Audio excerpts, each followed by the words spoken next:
Bonjour à tous, bienvenue à cette dernière conférence du salon Digital Silver Economy Expo. Je vais vous présenter une keynote qu'on a réalisée à partir de la cartographie des acteurs de la Silver Economy version 2022. En 2021, on avait réalisé une cartographie globale de l'écosystème destinée à aider les investisseurs à comprendre quels étaient les enjeux et perspectives du marché. Et cette année, on a décidé de se concentrer sur le domicile adapté parce qu'avec l'entrée en vigueur de la prime Adapt en janvier 2024, on pense que c'est le bon moment pour, se concentrer sur le domicile et utiliser l'imminence de cette prime comme levier pour, développer des produits et des services à destination, des personnes âgées et de leur entourage familial. Je m'appelle Alexandre Faure, je suis dirigeant et fondateur de Sweet Home. On est un bureau d'études, dédié à la silver economy. On travaille pour les entreprises et les organismes de la silver economy et on publie nos propres contenus sur, différents supports, le plus connu étant une newsletter qui s'appelle Longévité, que je publie tous les dimanches matins depuis mai 2018. Et notre métier, donc, c'est de partager de l'information utile et objective pour les dirigeants et leurs équipes, afin de vous aider à faire les bons arbitrages, stratégiques quand vous cherchez à vous développer sur le marché des seniors. Quand on parle, d'enjeux du domicile adapté, on peut prendre 2 il y a 2 façons d'aborder le sujet. Le premier, c'est au niveau sociétal, où l'enjeu du domicile adapté, on ne le présente plus. On a 90 des citoyens qui, sondage après sondage, répètent qu'ils veulent vieillir chez eux. On a, heu, 28 millions de logements qui doivent être adaptés en France et on a seulement 350 à 400 000 nouveaux logements qui sont livrés chaque année. Donc on voit bien, compte tenu de l'échéance, démographique, qu'on n'aura matériellement pas le temps de construire des logements adaptés pour l'ensemble des citoyens vieillissants qui vont arriver sur le marché dans les années qui viennent. Donc, l'enjeu, il se situe vraiment au niveau de l'adaptation et non pas de la construction neuve. Et donc l'enjeu du domicile adapté, c'est d'offrir à ces citoyens qui souhaitent vieillir chez eux, un cadre de vie qui répond à leurs besoins et aspirations, qui puisse aussi être une solution à la crise énergético-climatique. C'est-à-dire que tant qu'à faire, autant, profiter de la rénovation du logement pour, corriger l'effet passoire thermique qu'on peut avoir dans beaucoup d'habitats et ça aujourd'hui avec, la crise actuelle qu'on traverse, c'est une vérité que tout le monde, perçoit au quotidien. Et enfin, on a, comme je l'ai dit en amont, une réponse plus agile que la construction neuve, parce qu'au-delà de la loi des nombres, en fait, que je vous ai présenté, c'est plus économique, dans une certaine mesure, de rénover que de construire.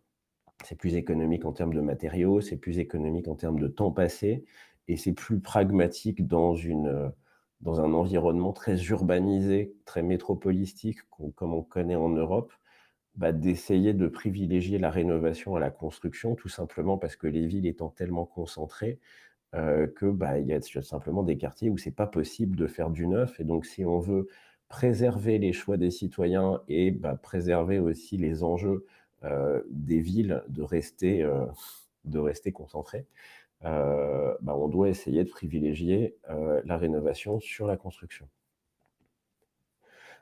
Quels sont les enjeux maintenant du côté des acteurs, c'est-à-dire de vous, vos enjeux par rapport à l'adaptation du domicile et plus pragmatiquement, comment profiter de la mesure PrimeAdapt? Étant entendu que c'est une mesure qui ne va pas être applicable à 100 des citoyens puisqu'elle sera, corrigée, enfin elle sera restreinte financièrement parlant aux citoyens qui ont des revenus inférieurs à un certain seuil et puis, évidemment, elle sera restreinte en fonction de l'âge puisqu'elle sera applicable pour les citoyens âgés de 70 ans et plus et probablement sur certains dispositifs uniquement et probablement, lors de l'intervention de certains professionnels labellisés et pas de tous, quoi. L'objectif, c'est aussi de s'assurer que les professionnels qui vont intervenir au domicile sont bien des professionnels qui ont l'habitude de travailler pour les personnes âgées et pas des guignols. Donc comment vous, si vous êtes un professionnel du logement adapté, comment est-ce que enfin, du logement tout court ou si vous êtes un professionnel de la silver economy, quel que soit le périmètre, puisque je vais vous montrer la cartographie après, on ratisse assez large en termes d'acteurs qui dans la liste des 180. Comment est-ce que vous pouvez profiter de cette mesure? C'est-à-dire concrètement, est-ce que, bah, déjà vous, vous proposez un produit en propre ou est-ce que, vous pouvez développer des synergies, avec, des offres plus spécifiques? Est-ce que vous devez rechercher des partenariats pour accélérer votre croissance et le cas échéant avec qui? Et où sont les leviers justement de cette croissance qu'on peut détecter dans la cartographie? Donc, je vous affiche la cartographie là, donc, elle est en grand écran et cependant, elle peut vous sembler un peu petite et donc si vous flashez le QR code que je vous ai mis en bas à gauche, vous accédez à un formulaire qui vous donne accès, un formulaire de contact, à partir duquel je vous envoie, automatiquement la cartographie et le tableau, avec, l'ensemble des entreprises qu'on a sourcées dedans. Je vous mets aussi le lien en, voilà, je vous mets le lien dans le chat. C'est plus facile selon la configuration de votre écran d'aller chercher l'information sur le QR code ou sur le lien. Donc quand on observe cette cartographie, qu'est-ce qu'on voit? Donc on a choisi une représentation sous forme de roue et on a choisi de classer les organismes de la cartographie selon 4 grandes familles. Donc on a en rouge, attendez, je vais l'agrandir un peu parce que votre écran est plus grand que le mien. En rouge à gauche, on a, tout ce qui concerne les edge tech, donc c'est-à-dire les acteurs qui développent des produits, alors plutôt des produits, mais aussi quelquefois des services technologiques, qui facilitent, le maintien à domicile. En haut, on a en violet, en parme, tout ce qui concerne l'aménagement, c'est-à-dire à la fois les acteurs spécialisés dans le diagnostic de l'habitat, les acteurs qui développent des équipements, pour l'habitat et plutôt des équipements en dur quoi, parce que, c'est plutôt, les acteurs qu'on a sourcés, c'est plutôt des fabricants de douches et de monts d'escalier que des fabricants de petits équipements. Même si on a aussi des fabricants de petits équipements puisque les 3 qui sont en haut à gauche, Binôme, Manea et Dantec, fabriquent respectivement leur binôme, ils fabriquent des téléphones adaptés. Manea, c'est un bras de douche et Dantec, son produit phare, c'est un mini lave-vaisselle. Puis on a Doro, évidemment, qu'on présente plus, qui fabrique aussi des téléphones puisqu'ils sont leaders européens. Et on a aussi, bah, des loueurs d'équipements, d'aide technique comme, Bastide, ou Capvital quoi, dont le métier, c'est vraiment de fournir du matériel en location ou à l'achat. On a un gros pavé avec, l'habitat partagé, puisqu'on estime que, l'ultime choix, en fait, en termes de logement adapté, si le logement est vraiment pas adaptable et là, on parle de logement, mais aussi on parle d'habitat plus que de logement, puisque dans la question du logement adapté, il y a bien entendu l'environnement du logement, qui doit être aussi adapté et donc si l'environnement est pas adaptable ou si malgré les adaptations, la personne est seule chez elle et souhaite quand même rejoindre un environnement un peu plus collectif, la solution d'habitat partagé s'impose. De l'autre côté, à l'autre extrême, on a toute la partie services et prestations de services où on retrouve alors on a, mis, les SAD, ici, enfin on a mis une petite bulle extérieure avec les SAD pour pas les oublier, mais c'était compliqué pour nous de mentionner les 7 000 SAD ou les 7 000 assimilés SAD dans le tableau, donc on a fait ce choix de présentation. Là, dans la partie services, on a trois familles. On a d'une part les acteurs de l'autonomie, donc c'est des entreprises qui développent des produits et des services à la personne spécifiquement dédiés aux personnes âgées. Donc dedans, vous retrouvez les différentes, enseignes qui aujourd'hui cherchent à développer une prestation de type care management, c'est-à-dire un service de coordination, à domicile. Donc on retrouve Autonomia, donc qui est une enseigne qui dépend de WeCare, ainsi que, bah, que des enseignes un peu moins, importantes aujourd'hui. On a la Smart Good Alliance qui est un projet qui a été lancé en juin par, par un fabricant de boissons qui s'appelle Smart Good Things et qui a pour partenaire Tony Parker et qui essaye de développer une conciergerie avec un dispositif de financement spécifique, parce qu'il y a un refinancement par, les achats que vous faites avec votre carte à points chez Casino. Et puis, bah, on a des projets de un peu, gigognes quoi, qui sont un peu à la croisée des chemins entre le care management et la conciergerie. Conciergerie, c'est le terme à la mode en ce moment. L'année dernière, c'était care management. Cette année, tout le monde parle de conciergerie et à l'instar de care management l'année dernière, avec beaucoup de définitions différentes. On cherche un petit peu à voir ce qu'il y a dans la conciergerie, mais sachez que c'est un peu le terme en ce moment qui fait recette. Heu, Pas de service à la personne sans téléassistance, puisque évidemment pour nous, la téléassistance, c'est d'abord de l'humain, puisque au-delà de l'équipement, d'alerte qui est installé chez la personne âgée, la téléassistance, c'est un plateau d'écoute qui va répondre aux demandes que formule la personne âgée à travers son équipement. Et c'est la valeur ajoutée de la téléassistance se mesure à la qualité du plateau d'écoute, et du service global avec l'équipement technique et pas seulement, sur l'équipement technique. Parce que sinon justement c'est un edge tech. D'ailleurs dans les edge tech, vous voyez Vaillard, c'est une, firme israélienne qui développe des équipements, bah, de télédétection et de détection des chutes et cetera et qui cherche aujourd'hui à se développer avec les téléassisteurs. C'est-à-dire que seuls, bah, ils sont dans les edge tech et s'ils arrivent à créer un partenariat avec un téléassisteur, bah, en fait, ils sont dans la téléassistance. Enfin, on a sourcé des organismes, qui se dédient à la vie sociale et donc dans la vie sociale, on a à la fois la grande famille des acteurs de la cohabitation intergénérationnelle et puis des services, qui sont plus dédiés à une problématique spécifique de compagnie, d'animation ou de lien social. Et enfin, last but not least, on a, listé dans la cartographie, parce qu'on estime qu'ils sont essentiels, les acteurs du financement. Et dans les acteurs du financement, on a 2 familles.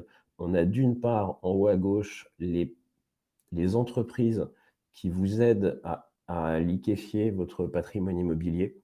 Parce qu'en fait, quand un retraité qui chercherait à emprunter de l'argent se ferait généralement claquer la porte de la banque au nez, puisqu'il n'est pas considéré comme, enfin bon, globalement, on prête pas d'argent aux retraités et donc ceux qui sont propriétaires de leurs biens, c'est-à-dire, 70 des retraités, peuvent engager, en fait, leurs biens, immobiliers pour, recevoir, en fait, un montant en contrepartie. Donc la façon la plus célèbre d'engager son montant, c'est de faire du viager et après, il y a des acteurs aujourd'hui qui développent des alternatives au viager, comme, le prêt viager hypothécaire qui est proposé par Arago, qui permettent à une personne âgée de recevoir une contrepartie financière à son bien immobilier sans le céder, par l'entremise d'un viager. Donc ça veut dire qu'à l'issue de la période du prêt, lui ou ses descendants peuvent choisir soit de rembourser le prêt, soit de laisser l'organisme vendre le bien immobilier, se rembourser sur le montant de la vente et céder la quote-part, à la succession. Donc voilà, donc ça, c'est toute la partie qui concerne vraiment les seniors, eux-mêmes, donc plutôt les seniors de 70 ans et plus. Et ensuite, on a une partie amont dans laquelle on retrouve des organismes qui contribuent, à aider des seniors à, bah, en fait, à mettre plus d'argent de côté pour quand ils seront à la retraite, quoi, ou à mieux gérer leurs finances. Et donc dedans, on a à la fois des job boards comme Tipeee Job, pardon, et on a des acteurs comme Finance qui sont plus sur l'organisation des finances à proprement parler, des organismes comme Alphonse qui contribuent à la préparation de la retraite. L'objectif, c'est d'insister sur l'existence d'un secteur privé, du financement qui vient compléter des acteurs institutionnels comme les caisses de retraite, sans lesquelles évidemment, il n'y a pas de retraite, quoi, les caisses complémentaires.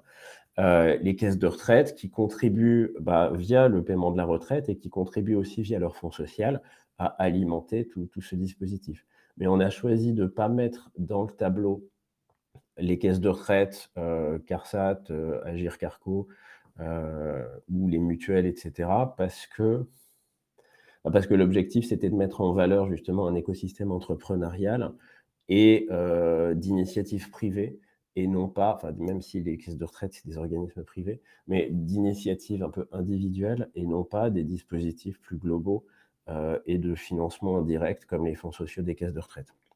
C'est un choix qu'on a fait parce que ça nous semblait intéressant de mettre d'abord ces acteurs-là en valeur, de privilégier justement l'initiative individuelle et de montrer que, bah, il y a une vie à part les mutuelles. Parce que ce qu'on constate dans les échanges qu'on a avec des acteurs de la silver economy, c'est la place que ces acteurs accordent, de façon parfois un peu disproportionnée et irrationnelle, aux mutuelles et aux caisses de retraite, dans leur recherche de partenariat. Et justement, ça me permet d'aborder la partie sur les partenariats, l'objectif enfin, l'un des objectifs de cette présentation. C'est quoi le problème aujourd'hui de penser que AG2R La Mondiale, la CARSAT Normandie, Malakoff Humanis ou ProBTP sont les partenaires idéaux, de votre projet de développement dans le logement adapté? À mon sens, il y en a 2. Le premier, c'est de penser que, parce qu'ils ont des millions de clients, vous allez avoir des millions de clients puisque, c'est pas parce que AG2R affiche 55 millions, enfin, c'est pas 55, plusieurs millions, de bénéficiaires retraités que, par l'entremise d'un partenariat, vous allez ces clients vont devenir vos clients puisque AG2R ne signera un partenariat avec vous que s'ils voient un intérêt dans votre offre pour leurs propres clients. Et ça veut dire que, d'une part, vous devez être, disponible au national, d'autre part, vous devez déjà avoir fait vos preuves, c'est-à-dire vous devez déjà avoir des clients et enfin, bah, vous devez démontrer à G2R que vous apportez quelque chose à leurs clients, puisque sinon, bah, ils ne vont pas faire de partenariat et en outre, les forces de vente d'AG2R ne vont pas devenir vos propres forces de vente. C'est-à-dire que alors déjà, il y a des règles spécifiques qui limite la possibilité pour une caisse de retraite d'utiliser ses fichiers clients, enfin ses fichiers bénéficiaires retraite pour faire de la prospection commerciale. C'est-à-dire qu'en général, il y a quand même des blocages quoi, qui rendent ça très, très compliqué, voire impossible. Et en outre, les forces de vente d'AG2R, elles ont déjà fort à faire à vendre les produits, financiers ou les produits assurantiels d'AG2R et elles vont pas, ou très, très rarement, faire l'effort de comprendre votre offre pour la commercialiser, en complément du reste.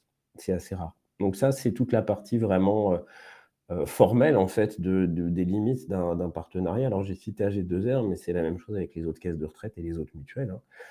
Hem, L'autre point qui est tout aussi important, c'est qu'à de rares exceptions près, c'est-à-dire à moins que vous soyez un groupe de la même taille que AG2R, Vive, Harmonie Mutuelle, Co, vous vivez pas selon la même temporalité, quoi et par conséquent, dans une caisse de retraite, une décision, enfin je sais pas, une décision qui prend 9 mois à être prise, c'est quelque chose de très, très rapide, quoi.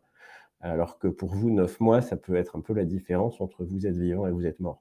Et donc, par conséquent, si vous allez rechercher des partenariats avec une caisse de retraite, vous avez intérêt à rechercher ce partenariat à un moment où vous avez une visibilité importante en termes de trésorerie et développement commercial, et pas à un moment où vous êtes le couteau sous la gorge. Et ce, pour 2 raisons. D'une part, parce que eux ne peuvent pas se permettre de faire un partenariat avec une entreprise qui risque de mourir dans 1 an.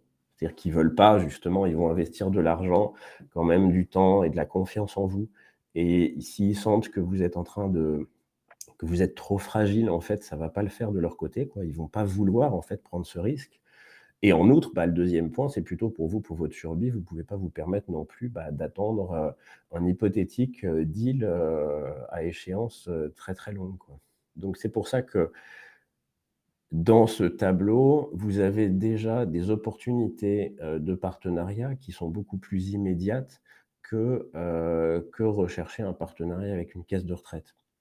Et tout l'enjeu, bah, c'est de savoir dans quelle mesure est-ce que vous pouvez faire ces connexions, pour avancer. C'est-à-dire qui sont les acteurs aujourd'hui qui ont le plus intérêt à signer un partenariat avec vous, dans le cadre de votre projet et qui sont les acteurs qui ont le plus de complémentarité, avec vous. Si vous cherchez, par exemple, si on prend en prenant l'habitat partagé.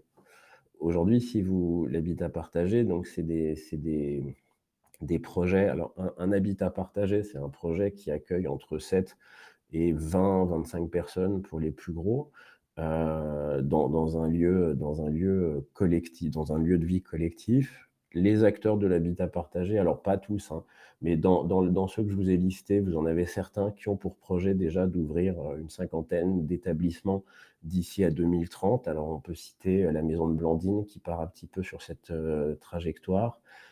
C'est également le cas de Domani, des pénates. Bon, AGV, ils ont l'objectif d'en ouvrir 100 par an d'ici à 2024.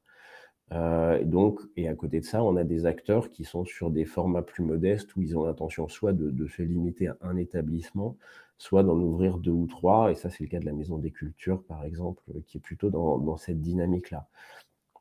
Mais quelle que soit la situation, un acteur qui fait de l'habitat partagé, il n'a pas toujours le même historique, d'écosystème que peut avoir un acteur qui fait de la résidence service senior, mais il aura néanmoins des besoins.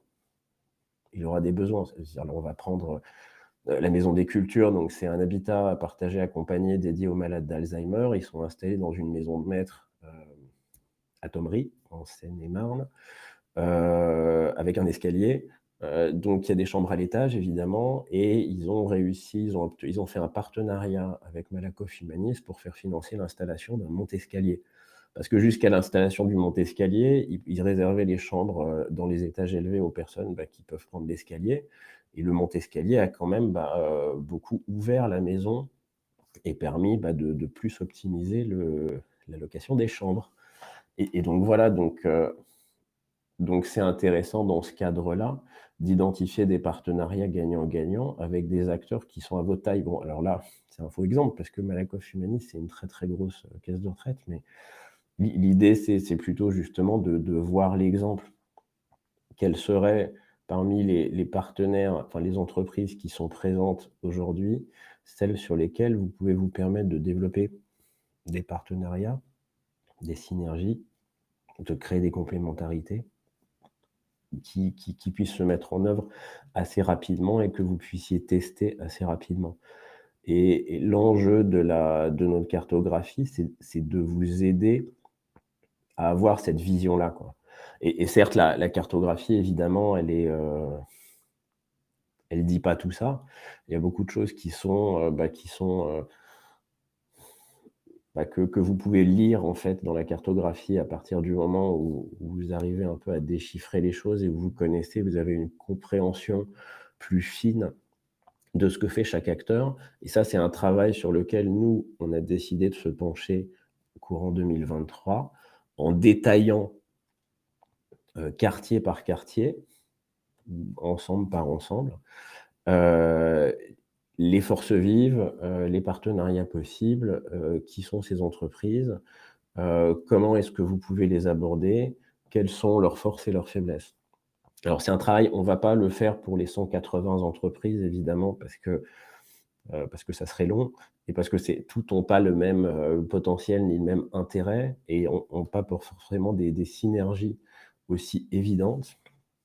Mais je prenais l'exemple de Vaillard tout à l'heure. Donc Vaillard, c'est une firme israélienne qui développe des radars et qui s'est implantée en France, là, au 4e trimestre 2022, en recrutant pour y parvenir un directeur commercial Blanchisseau-les-Harnais, en la personne de Xavier Corbin, qui était auparavant chez Senior Adam et encore auparavant chez Blue Linéa.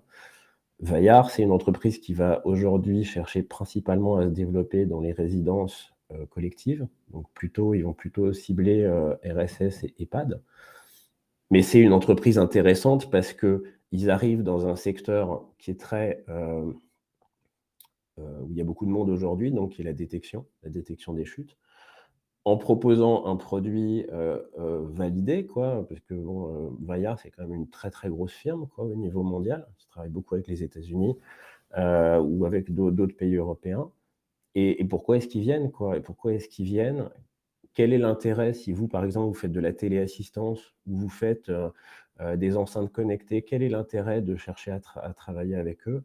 Quels bénéfices vous pouvez en retirer?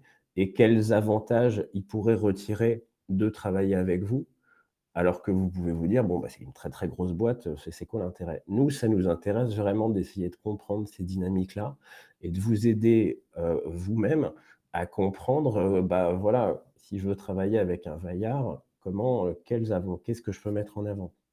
Si je veux travailler avec AG2R malgré tout, si je vous en ai pas dégoûté, qu'est-ce que je peux mettre en avant? Quel peut être le bénéfice que je peux apporter à AG2R?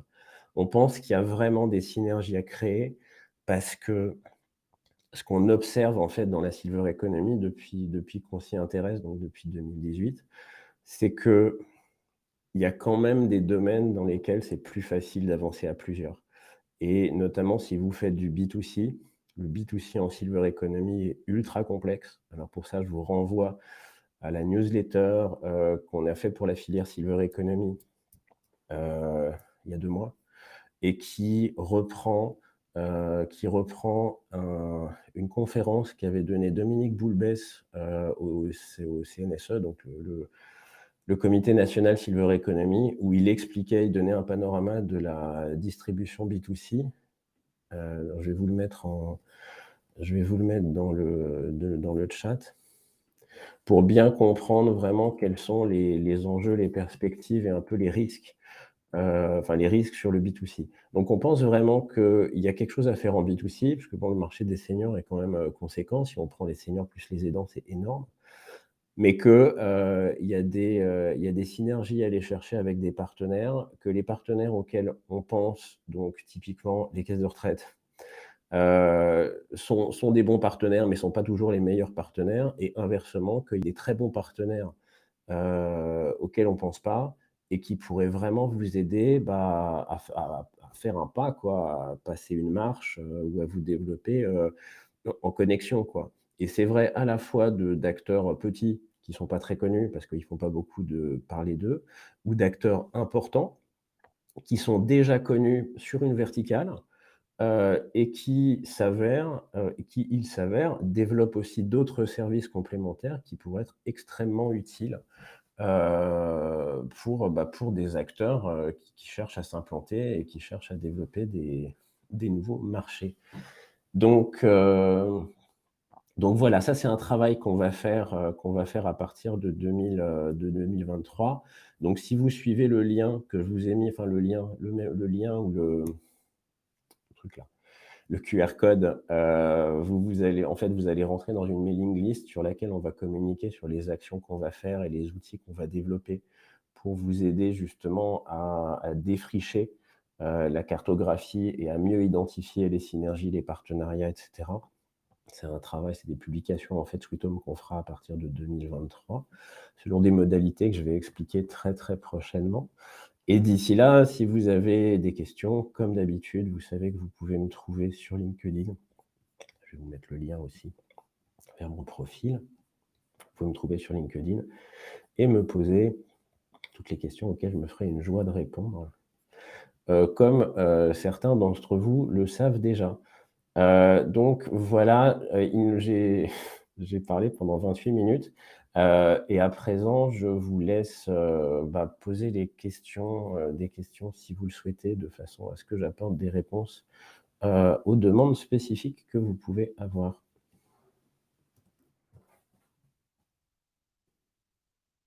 Alors elles sont là, en fait.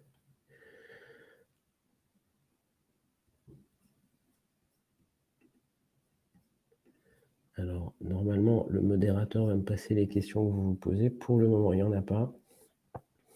Donc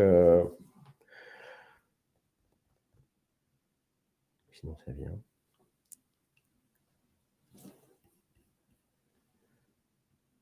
Alors, est-ce que la cartographie est figée ou évolutive au fil de l'eau? C'est une très bonne question. En fait, on a sorti cette carto, dans l'urgence avant Silver Economy Expo parce qu'on y organisait une conférence.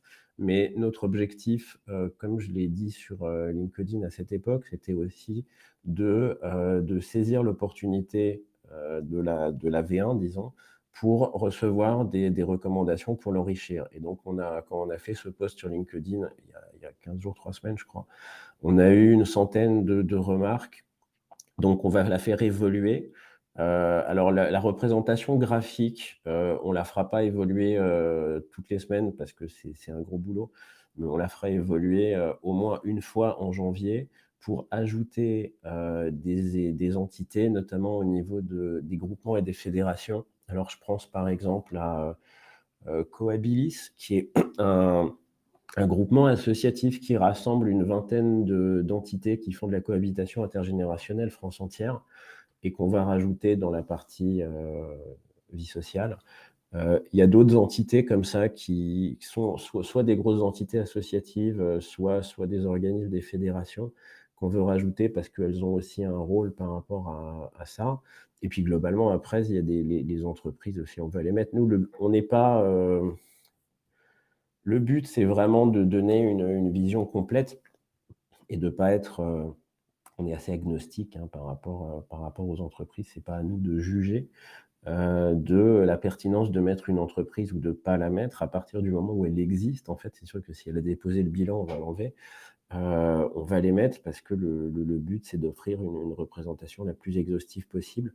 Les seules, restrictions qu'on avait mis sur cette carto, c'était que ce soit une entreprise existante, donc pas un projet, incubé, mais qui est pas encore sur le marché, qui développe une offre de service pour le marché français, même si l'entreprise n'est pas française puisque enfin Doro, c'est une entreprise suédoise. Bon, bah, Vaillard, j'en ai déjà parlé, c'est une entreprise israélienne, mais qui développe une proposition, sur le marché français, et qui, dispose d'une entité dédiée seniors. C'est-à-dire que de la même façon, la SNCF, travaille, pour des seniors, mais c'est pas voilà, il y a pas une entité dédiée seniors, donc on va pas les mettre dans la partie transport. Parce que sinon ça nous obligerait à mettre en fait, 100 des entreprises françaises, à part peut-être, Pampers. Donc voilà. Voilà le choix qu'on a fait. Alors est-ce qu'il y a, un business model B2B plus efficace qu'un autre dans la silver economy? Alors ça, c'est une vaste question. Est-ce qu'il y a des business models, B2B plus efficaces que d'autres? Je pense que c'est, il y a quand on développe un projet entrepreneurial, il y a beaucoup d'éléments qui rentrent en ligne de compte. Le business model est un élément parmi d'autres, mais le business model sans, le talent, l'équipe, la motivation, suffit pas en fait. Donc on peut analyser les business models pour donner des conseils aux entreprises sur la stratégie de développement commercial, la stratégie marketing ou la stratégie globalement d'acquisition à développer, puisque ces stratégies vont être assez corrélées au business model. Pour autant, est-ce qu'il y a un business model qui marche vraiment mieux que les autres? J'ai quelques doutes là-dessus. Quand on avait fait la carto, l'année dernière, on avait identifié les entreprises en fonction de leur business model. Ce qu'on voyait à l'époque dans la carto, c'est qu'il y a des business models qui sont très, très présents et ce qui est un peu inquiétant, notamment, il y avait beaucoup d'entreprises, surtout en B2C et en B2B2C qui se développent dans le hardware, donc c'est-à-dire qu'elles gagnent leur argent en vendant des produits, avec de la technologie embarquée et on pensait que ce business model était complexe parce que ça nécessite de vendre beaucoup d'unités pour pouvoir, dégager des marges, durables, quoi. Alors l'avantage par rapport à un produit, non hardware, c'est qu'en général, il y a de la maintenance, donc vous gardez une connexion via un abonnement avec le client, mais néanmoins, bon, vous avez des coûts de développement industriel qui sont importants, des coûts de R&D qui sont importants et par conséquent, sur des marchés de petite taille, c'est difficile d'exister en faisant du hardware dans la silver eco et par exemple, si vous prenez la Carto 2022, les produits hardware, c'est ceux qu'on retrouve dans la partie edge tech. Dans la partie edge tech, surtout dans la partie, là, je sais pas si vous voyez le pointeur, mais dans la partie, avec les détecteurs de chute, là, c'est quand même principalement du hardware et je sais, que, bah, il y a quand même un certain nombre d'entreprises qui en vivent pas, quoi, voire qui sont sur le point de disparaître parce que ce marché est ultra complexe, quoi. Donc j'aurais tendance à dire qu'il y a pas forcément un business model idéal, mais en revanche, il y en a certains qui sont plus difficiles que d'autres, sur ce marché. Est-ce que, est-ce que, eh ben, écoutez, j'ai l'impression que c'est à peu près tout. Donc écoutez, merci beaucoup pour votre présence, votre disponibilité, et votre écoute et vos questions. Moi, bah, vous savez où vous pouvez me trouver et je serai ravi de poursuivre l'échange avec vous sur les différents canaux, qui sont à notre portée, heu, notamment sur LinkedIn ou par mail, et cetera, quoi. Voilà, bah, merci beaucoup. Au revoir.